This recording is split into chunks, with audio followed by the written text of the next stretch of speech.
Hello everyone, स्वागत है आप सभी का माई एग्जाम यूट्यूब चैनल पर। तो आज की वीडियो में हम सीखने वाले हैं वर्णमाला की ट्रिक, यानी कि जितने भी आपके वर्ण है, चाहे वो स्वर है चाहे वो व्यंजन है, उनका उच्चारण स्थान कैसे किया जाता है उसकी हम ट्रिक सीखने वाले हैं। तो वीडियो को पूरा जरूर देखिएगा। इससे पहले भी बहुत सारी ट्रिक की वीडियोज आ चुकी हैं, प्लेलिस्ट मैंने बनाई हुई है, यदि आपने नहीं देखी तो जरूर देखिएगा। और आपने आज की वीडियो देख ली तो मैं गारंटी देता हूं, चाहे आपका कोई भी एग्जाम है, यहां से प्रश्न गलत नहीं होगा आपका। देखो, सबसे पहले आप सभी को पता है वर्णमाला के अंदर जो वर्ण होते हैं उनका वर्गीकरण हम करते हैं स्वर में और व्यंजन में। यदि आपको ये याद नहीं है तो भी सबसे पहले ये याद जरूर कर लो, स्वर कौन कौन से होते हैं और व्यंजन। बहुतों को तो ये याद ही नहीं है कि कचट तप जो वर्ग है, कै वर्ग में कौन कौन से आते हैं। तो एक से दो बार आप पढ़ के उसके बाद बिना देखे याद करेंगे तो याद हो जाएंगे। तो सबसे जरूरी है कि आप ये याद कर लें, ठीक है।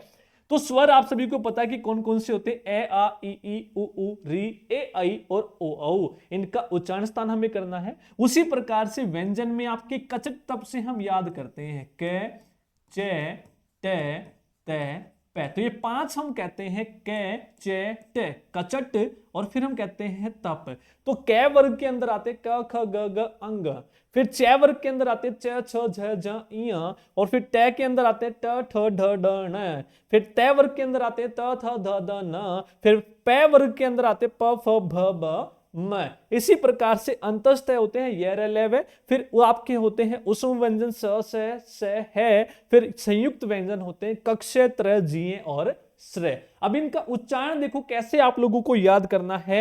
1 मिनट आप ध्यान से देख लेंगे तो आज के बाद गलत नहीं होगा। देखो, आपको ये याद करना है KTM 2।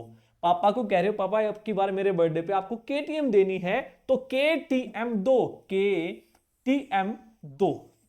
तो K से बनेगा कंठ, T से बनेगा तालु, M से बनेगा मुद्रा, ड से बनेगा आपका दंत, डी से क्या बनेगा दंत, ओ से बनेगा ओष्ठ। तो KTM 2 आपको याद करना है, कंठ तालव्य मूर्धन्य दंत्य ओष्ठ। अब याद कैसे करना है, तो आपको 1 2 3 4 5 लिखना है, ठीक है। ये तो आपसे पूछे ही जाते हैं। इसके साथ साथ आप सभी को पता है कि जो ए होता है वो पहला होता है आपका, वो क्या होता है, पहला होता है, ये सभी को पता है, ए वर्ग। तो अघोष और सघोष आपको लिखना, तो पहले में लिखेंगे आप अघोष, पहले में क्या लिखोगे अघोष, और दूसरे में भी क्या लिखोगे अघोष।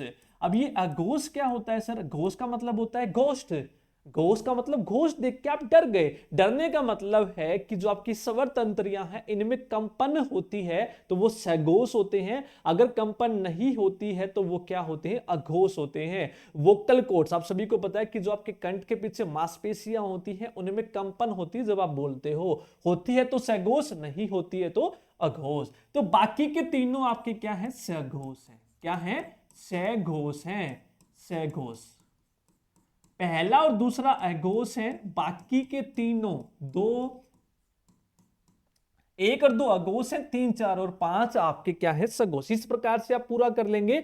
मैंने बोला था एक अघोष, दूसरा भी अघोष, क्योंकि ऐसे शुरू करना है, 1 और 2 अघोष, फिर तीसरा चौथा और पांचवा क्या है, सघोष है। हो गया।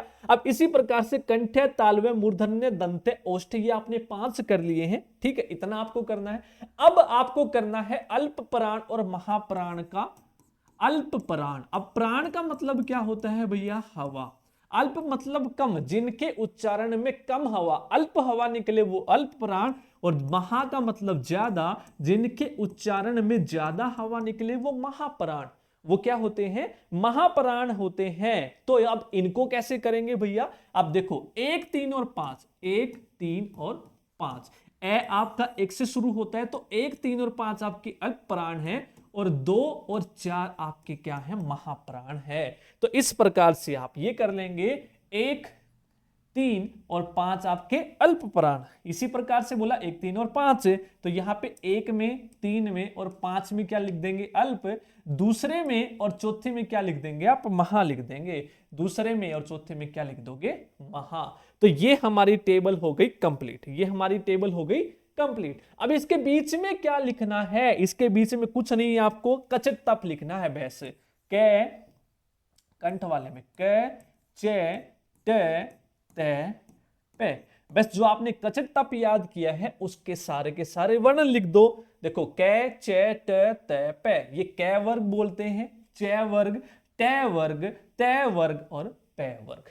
आपके हो गए व्यंजन पूरे। अब क्वेश्चन पूछा जाएगा छह का उच्चारण स्थान। छह आप देखोगे, छह क्या है, तालव्य है, और ये क्या है, अघोष है, महाप्राण है, अघोष है, महाप्राण। आपको बार बार रटने की जरूरत नहीं पड़ेगी, बस 1 से 2 बार टेबल बना लो और इसको रिवाइज कर लो, बस खत्म।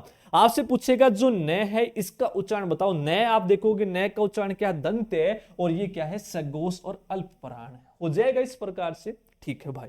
अब रह गया नीचे वाले अंतस्तः और उष्म व्यंजन। अंतस्तः में आते यर लेव और स है। अब स आपका देखो दो जैसा है, ठीक है, तो दो वाले में आएंगे, ऊपर से एक छोड़ देंगे और नीचे से एक छोड़ देंगे, लिखना शुरू करोगे स, ठीक है, स। अब है कहां गया, है याद कर लोगे, है होता है आपका सघोष महाप्राण, ठीक है, ये अलग से याद करना पड़ेगा। उसके बाद अंतस्तः रह गए ये रे ले वे। अब वो लास्ट में चलोगे, इसी प्रकार से ऊपर छोड़ोगे, नीचे ये रे ले, ये रे ले। तो इसी प्रकार से पूछा जाएगा आपसे से क्या है, से का उच्चारण आप बता देंगे तालव्य, और ये क्या है, अघोष महाप्राण है। इसी प्रकार से आपके क्वेश्चन जो है वो पूछे जाएंगे, ठीक है। अब इसमें वह रह गया। अब वह देखो कैसे बोलोगे, वह, वह। अब आप होठों से और दांतों का यूज करके बोल रहे हो, तो वह आपका क्या होता है, वह होता है हमारा दंत्य ओष्ठ्य होता है, ठीक है, दंत्य ओष्ठ्य होता है। तो बोल के ही आप बता दोगे वह,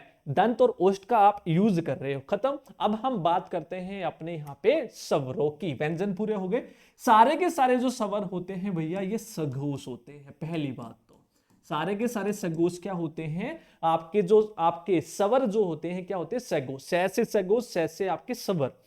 पहले में लिखेंगे ए आ, आपने याद किया है ए आ ई ई उ ऊ री ए आई ओ औ। तो पहले वाले में ए आ, दूसरे वाले में ई लिखोगे, पहले वाले में ए आ, दूसरे वाले में ई लिखोगे, फिर एक छोड़ दोगे, लास्ट में चलोगे ऊ ऊ। आप देखो ऊ वाला तो पता ही है, ऊ ऊ क्या आप यूज कर रहे हो, ऊ बोलने में ओष्ठ यूज कर रहे हो, होठों का यूज कर रहे हो। तो पहले वाले में ए आ, दूसरे वाले में ई और लास्ट वाले में ऊ ऊ, क्योंकि होठों का यूज कर रहे हो, ये तो डायरेक्ट पता है। फिर रह गया आपका री, दोबारा से वहीं पे पहुंच जाओगे री। इस प्रकार से पूरा। अब सर बोलोगे आपके बाकी के कहां गए, ए आई और ओ औ। अब देखो जो ए आई है ये आपके दो चीजों से मिलके बनते हैं। ए आई आपका मिलके बनता है ए आ और ई से, ए आ और ई से। वो ए आपके क्या होते हैं, ए हमारे होते हैं कंठ, और ई हमारा होता है तालव्य। देखो ई किस में लिखा है आपने, तालव्य में। तो इन दोनों का कॉम्बिनेशन है, तो कंठ तालव्य हम बोलेंगे ए आई को, क्या बोलेंगे, कंठ तालव्य। इसी प्रकार से आपका ओ और औ होता है, ये मिलके बनता है ए आ और उ से, ए आ और उ से। तो ए आपका क्या होता है, कंठ होता है, और ऊ क्या होता है, ऊ हमारा ओष्ठ्य है। तो इसी प्रकार से ओ क्या हो जाएगा, कंठ ओष्ठ्य। क्लियर है। तो ये हमारे स्वर और व्यंजन से। आई होप आपको ये समझ में आ गया होगा। यदि आप वीडियो को 1 से 2 बार देखेंगे तो मैं गारंटी देता हूं कि आज के बाद इनको आप नहीं भूलोगे। एक बार अपने हाथ से लिख लेना और इसको रिवाइज करके देखोगे तो मैं गारंटी देता हूं, एक बार देख के बनाओ, उसके बाद अपने आप बनाने की कोशिश करना, जिंदगी में कभी नहीं भूलोगे। यदि आपको कंप्लीट वर्णमाला देखनी है तो मैंने बनाई हुई है हिंदी की प्लेलिस्ट, तो वहां पे भी आप देख सकते हैं, ठीक है। हमारी आपको ये वीडियो कैसी लगी है तो कमेंट करके जरूर बताना है। वीडियो अच्छी लगी तो लाइक जरूर करें, शेयर जरूर कीजिएगा, और चैनल पे नए हैं सब्सक्राइब नहीं किया तो सब्सक्राइब जरूर कर ले। और इसकी पीडीएफ आपको हमारे टेलीग्राम चैनल माई एग्जाम पे मिल जाएगी। सारे के सारे लिंक वीडियो के डिस्क्रिप्शन बॉक्स में है। थैंक यू सभी को।